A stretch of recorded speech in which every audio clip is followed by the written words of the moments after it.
الحمد للہ رب العالمین والصلاة والسلام علی سید المرسلین و خاتم النبیین اما بعد۔ صحیح بخاری باب کتاب الوحی، حدیث نمبر 1۔ ہم کو حمیدی نے یہ حدیث بیان کی، انہوں نے کہا کہ ہم کو سفیان نے یہ حدیث بیان کی۔ وہ کہتے ہیں ہم کو یحییٰ بن سعید انصاری نے یہ حدیث بیان کی۔ انہوں نے کہا کہ مجھے یہ حدیث محمد بن ابراہیم تیمی سے حاصل ہوئی۔ انہوں نے اس حدیث کو علقمہ بن وقاص لیثی سے سنا۔ ان کا بیان ہے کہ میں نے مسجد نبوی میں ممبر رسول پر حضرت عمر بن خطاب رضی اللہ عنہ کی زبان سے سنا۔ وہ فرما رہے تھے کہ میں نے جناب رسول اللہ صلی اللہ علیہ وسلم سے سنا۔ آپ صلی اللہ علیہ وسلم فرما رہے تھے کہ تمام اعمال کا دار و مدار نیت پر ہے، اور ہر عمل کا نتیجہ ہر انسان کو اس کی نیت کے مطابق ہی ملے گا۔ پس جس کی ہجرت ترک وطن یعنی دولت دنیا حاصل کرنے کے لیے ہو یا کسی عورت سے شادی کی غرض ہو، پس اس کی ہجرت انہی چیزوں کے لیے ہوگی جن کے حاصل کرنے کی نیت سے اس نے ہجرت کی ہے۔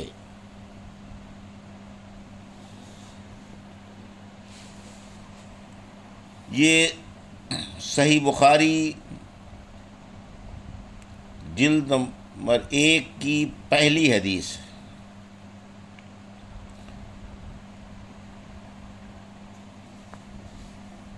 اس آڈیو میں یہ کوشش کی گئی ہے کہ حدیث کا ترجمہ اردو یا ہندی میں آپ کے سامنے آسان الفاظوں میں پیش کیا جائے، تاکہ حدیث کا مفہوم اور حدیث کا معنی اور حدیث کا مقصد آپ تک پہنچ سکے، اور اللہ آپ کو توفیق دے سننے والوں کو کہ وہ اس حدیث پر اپنی زندگی کو عمل پیرا کریں۔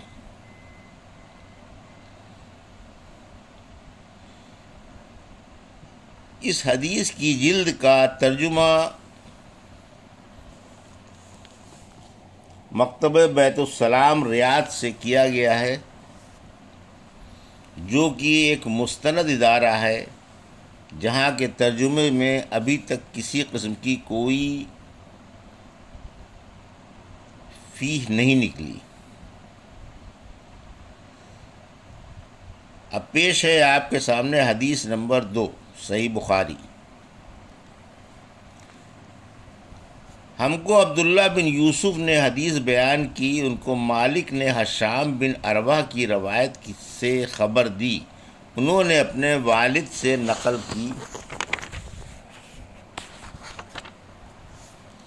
انہوں نے ام المؤمنین حضرت عائشہ صدیقہ رضی اللہ عنہا سے نقل کی۔ آپ نے فرمایا کہ ایک شخص حارث بن ہشام نامی نے آن حضرت صلی اللہ علیہ وسلم سے سوال کیا تھا کہ حضور آپ پر وحی کیسے نازل ہوتی ہے؟ آپ صلی اللہ علیہ وسلم نے فرمایا کہ وحی نازل ہوتے وقت کبھی مجھ کو گھنٹی کی سی آواز محسوس ہوتی ہے، اور وحی کی یہ کیفیت مجھ پر بہت شاق گزرتی ہے۔ جب یہ کیفیت ختم ہوتی ہے تو میرے دل و دماغ پر اس فرشتے کے ذریعے نازل شدہ وحی محفوظ ہو جاتی ہے، اور کسی وقت ایسا ہوتا ہے کہ فرشتہ بشکل انسان میرے پاس آتا ہے اور مجھ سے کلام کرتا ہے، پس میں اس کا کہا ہوا یاد رکھ لیتا ہوں۔ حضرت عائشہ رضی اللہ عنہا کا بیان ہے کہ میں نے سخت کڑاکے کی سردی میں آن حضرت صلی اللہ علیہ وسلم کو دیکھا ہے کہ آپ صلی اللہ علیہ وسلم پر وحی نازل ہوئی، اور جب اس سلسلہ موقوف ہوا تو آپ صلی اللہ علیہ وسلم کی پیشانی پسینے سے شرابور تھی۔ یہ صحیح بخاری جلد 1 کی حدیث نمبر 2 تھی، جس کا ترجمہ آپ کے سامنے پیش کیا گیا۔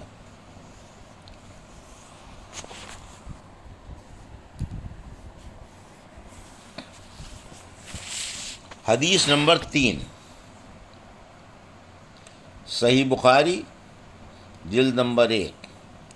ہم کو یحییٰ بن بکیر نے یہ حدیث بیان کی۔ وہ کہتے ہیں کہ اس حدیث کی ہم کو لیث نے خبر دی۔ لیث عقیل سے روایت کرتے ہیں، عقیل ابن شہاب سے، وہ عروہ بن زبیر سے، وہ حضرت عائشہ ام المومنین سے نقل کرتے ہیں کہ انہوں نے بتلایا کہ آن حضرت صلی اللہ علیہ وسلم پر وحی کا ابتدائی دور سچے اور پاکیزہ خوابوں سے شروع ہوا۔ آپ خواب میں جو کچھ دیکھتے وہ صبح کی روشنی کی طرح صحیح اور سچا ثابت ہوا۔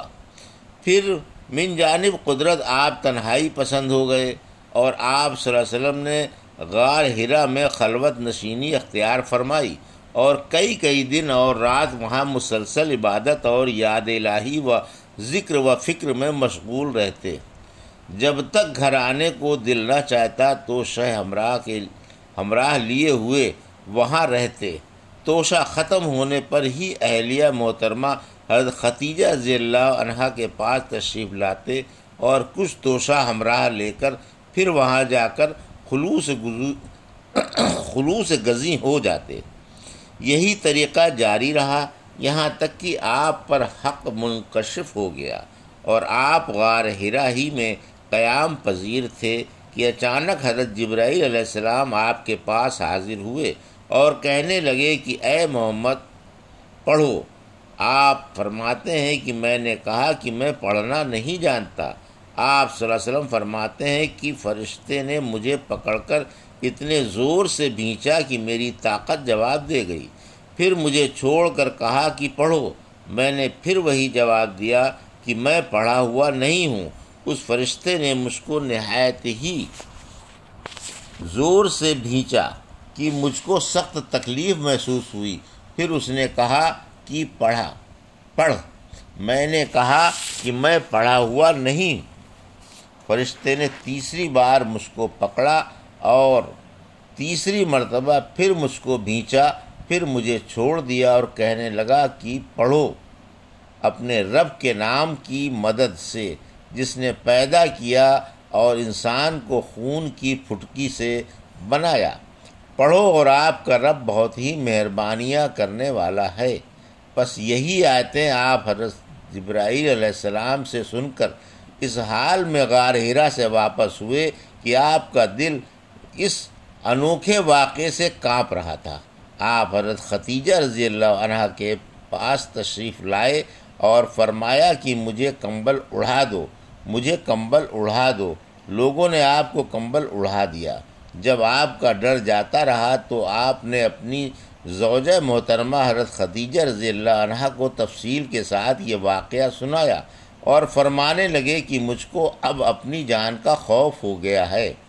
آپ کی اہلیہ محترمہ حضرت خدیجہ رضی اللہ عنہا نے آپ کی ڈھارس بندھائی اور کہا آپ کا خیال صحیح نہیں ہے، خدا کی قسم آپ کو اللہ کبھی رسوا نہیں کرے گا۔ آپ تو اخلاق قاصلہ کے مالک ہیں، آپ تو کنبہ پرور ہیں، بے کسوں کا بوجھ اپنے سر پر رکھ لیتے ہیں، مفلسوں کے لیے آپ کماتے ہیں، مہمان نوازی میں آپ بے مثال ہیں اور مشکل وقت میں آپ امر حق کا ساتھ دیتے ہیں۔ ایسے اوصاف حسنہ والا انسان یوں بے وقت ذلت و خواری کی موت نہیں پا سکتا۔ پھر مزید تسلی کے لیے حضرت خدیجہ رضی اللہ عنہا آپ صلی اللہ علیہ وسلم کو ورقہ بن نوفل کے پاس لے گئیں جو ان کے چچا زاد بھائی تھے اور زمانے جاہلیت میں نصرانی مذہب اختیار کر چکے تھے اور عبرانی زبان کے کاتب تھے۔ چنانچہ انجیل کو بھی حسب منشاء خداوندی عبرانی زبان میں لکھا کرتے تھے۔ انجیل سریانی زبان میں نازل ہوئی تھی، پھر اس کا ترجمہ عبرانی زبان میں ہوا۔ ورقہ اسی کو لکھتے تھے۔ وہ بہت بوڑھے ہو گئے تھے، یہاں تک کہ ان کی بینائی بھی رخصت ہو چکی تھی۔ حضرت خدیجہ رضی اللہ عنہا نے ان کے سامنے آپ کے حالات بیان کیے اور کہا کہ اے چچا زاد بھائی، اپنے بھتیجے محمد صلی اللہ علیہ وسلم کی زبانی ذرا ان کی کیفیت سن لیجئے۔ وہ بولے، بھتیجے آپ نے جو کچھ دیکھا ہے اس کی تفصیل سناؤ۔ چنانچہ آپ صلی اللہ علیہ وسلم نے از اول تا آخر پورا واقعہ سنایا، جسے سن کر ورقہ بے اختیار ہو کر بول اٹھے، یہ تو وہی ناموس معزز رازدان فرشتہ ہے جسے اللہ نے حضرت موسیٰ علیہ السلام پر وحی دے کر بھیجا تھا۔ کاش میں آپ کے اس عہد نبوت کے شروع ہونے پر جوان عمر ہوتا، کاش میں اس وقت تک زندہ رہتا جب کہ آپ کی قوم آپ کو اس شہر سے نکال دے گی۔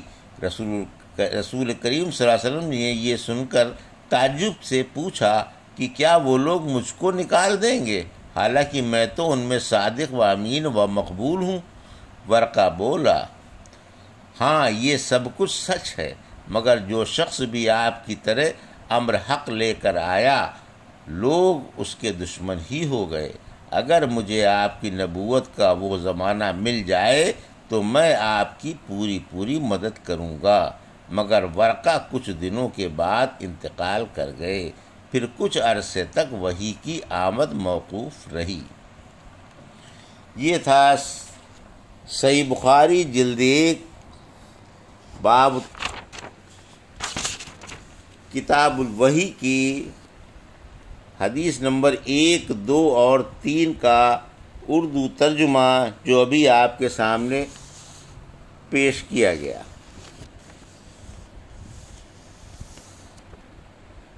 اللہ اس حدیث کو پڑھنے والے اور اس کو سننے والے کو عمل کی توفیق عطا فرمائے، آمین۔